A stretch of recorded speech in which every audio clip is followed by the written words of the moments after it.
The country of Honduras is known for its rich natural resources, including minerals, coffee, and tropical fruit. However, despite its growing textile industry, Honduras is the second poorest country in Central America. With a population of approximately 8 million people, poverty in Honduras affects roughly 60% of these individuals, forcing many families to be displaced, leaving their children to fend for themselves. So, my family and I decided to start a children's home in Honduras under the name Project E15. Our mission is to help each unhomed child find a family in Honduras, providing the love and security of a Christ-centered home. Supplying more than just basic needs, Project E15 seeks to equip these children with the best educational resources, practical training, and future opportunities that can launch each child into their full God-given potential.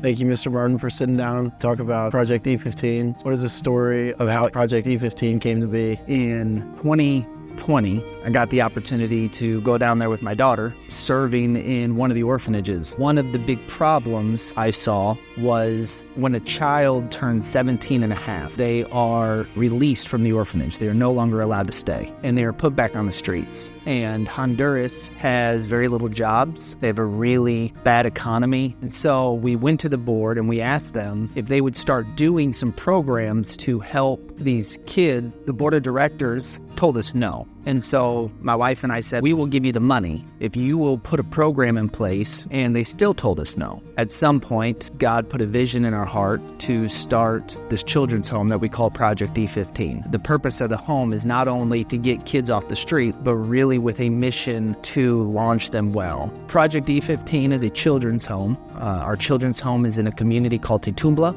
and in Titumbla alone, there's estimated somewhere around 2,500 orphans. We partner with a man named Pastor Raul, who has an amazing church and who also is very involved in working with feeding kids, clothing children, and helping keep them safe in the community. Our mission is to help each unhomed child have a family in Honduras. What was the most challenging thing you've seen in Honduras? Also, what was the best thing you've encountered there? It was very important to my parents that each of their children got to experience a third world country. One of the hardest emotional things to overcome when going to Honduras is the good that you're doing seems so small in comparison to a problem that's so great. The most inspiring thing is, I think, twofold. The first is anyone who chooses to go to make a difference. When God puts something in their heart that says, I'm going to do something that's not about me,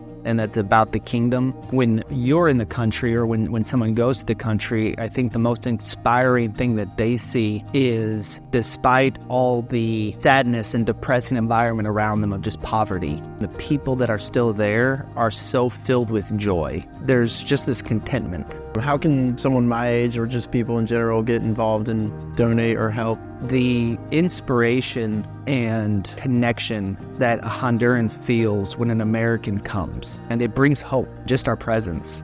The best thing that somebody can do, in my opinion, whether it's on Honduras or any other third world country or place of need, if they have not yet experienced what God can do to them in putting themselves in that kind of environment, I would encourage them to do so, because it will change their life. Well, I just want to thank you for sitting down and talking to us about this great cause. Absolutely.